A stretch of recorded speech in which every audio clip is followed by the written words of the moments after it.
按照时间来看，只有褚遂良从记载、从时间说都是见过《兰亭真迹》的人，只不过就是后来，比如说有些地方变成石刻之后吧，又觉得有些地方就是磨脱了那个笔，就像欧阳询了，所以说就觉得说有欧书的这个附会啊。因为前头呢，虞世南和褚遂良呢都算是文人，冯承素算是一个踏书人，就社会地位不高，所以排在第3了。实际上这一本应该是排第1，哎，排第1。冯承素的排第1好像基本上是公认了，公认。但是那个时候把它排第3有什么讲究吗？就刚才你说的原因，就是这个就是地位，哎，就是地位，因为他是踏书人嘛。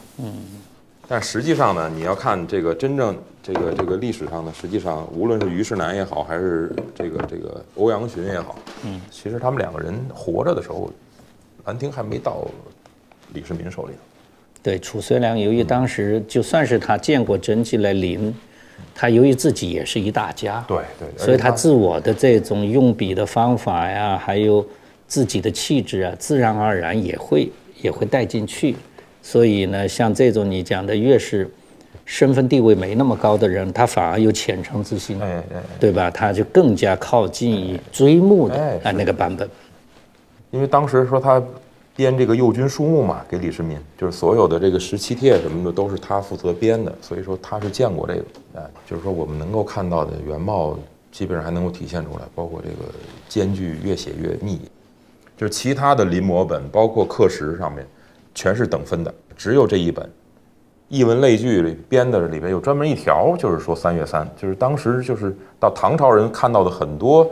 魏晋时期的人，这个雅集就这个时间就是赋诗雅集的这种内容还留下来很多。对，那个时候的风气就有那种命题式的，哎，对，命题式的，时间很短，你也没什么思考的余地，就来体现你的才华。我想问一个专业问题，就是我对这个美字。这个墨色一定不是单独去印刷出的问题，它一定是对，一定是原件，原件就是这样。只有看过细节的人才能够知道，就是这个字原来是意览，就是说啊，其不痛在意览昔人性感之忧。后来觉得这个意不如美，在这个地方更好，所以后来是补的一个美字。那么临摹的人是看到了这个情况，他才会把这个地方用浓淡墨把它区分出来。恐怕除了这个以外，可能跟这个气韵呢，感受起来也能感觉得到。这个兰亭啊，本身书法，包括王羲之本身的代表作，就是说整个书法史的角度看，